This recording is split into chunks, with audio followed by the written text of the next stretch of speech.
Baba, katika jina la Yesu, ni siku ya baraka, ni siku ya malaika, ni siku ya matendo makuu ya ajabu. Hakika wema wa Mungu umetufunika ndani ya maisha yetu.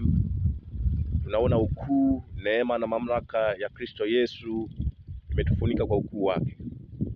Yeye ni Mungu anayetushindia zaidi ya kushinda. Yeye ni baba wa vita, komando wa vita. Yeye ni Mungu aliyemfariji. Hatuna mfariji mwingine ila ni yeye tu aliye wa milele, baba wa uzima.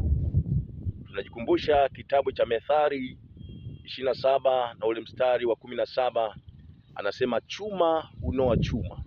Kwa maana ukiwa ndani ya Kristo, sisi tunanolewa kuwa vyombo vya sifa za utukufu wake, ili tuihubiri ile siri ya ufalme kwa utukufu na kwa enzi yake na kwa mamlaka yake. Kwa maana Mungu amependezwa na sifa za utukufu wake. Yeye ni Mungu amependezwa na neema ya Kristo ndani yake. Kwa maana yeye mwenyewe alisema, nendeni duniani mkahubiri injili kwa viumbe vyote. Yoyote atakayeamini ataokoka, yoyote asiyeamini atahukumiwa. Kwa maana haya ni matendo ya Mungu, kwa masiku ya mwisho atahukumu sawasawa na matendo ya mtu, sawasawa na ahadi aliyoisema. Kwa hiyo mwana wa Mungu, tunavyosema haya ni kwamba Kristo alikuja duniani ili atuokoe sisi kwa utukufu na kwa enzi yake. Kwa maana wema wa Mungu umetufunika ndani ya maisha yetu. Ukuu wa Mungu umetufunika ndani ya maisha yetu. Tunaziona rehema, tunaziona baraka, tunaona ushindi Mungu Abrahamu akipigania. Nasi tunakiri huo ushindi kwa utukufu wa mapenzi yake. Kwa maana aliye mwaminifu ni yeye tu. Mungu wetu ni wa haki. Kwa maana tukikaa katika ile kweli, yeye atatuweka huru.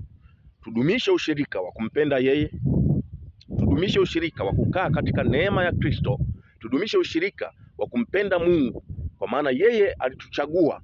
Kwa maana alisema mtu yoyote hawezi kuja kwa Baba pasipo mimi kumchagua. Kwa maana sisi ametuchagua, kwa maana sisi ni watoto wake, sisi ni viumbe vyake. Kwa maana yeye alitujua tangu hata kuwekwa misingi ya ulimwengu. Kwa hiyo wana wa Mungu, tudumishe ushirika wa kumpenda yeye, tudumishe ushirika wa kukaa katika ile kweli ya Kristo. Hakika tutamwona Mungu akitupigania katika maisha yetu kwa utukufu na kwa enzi yake.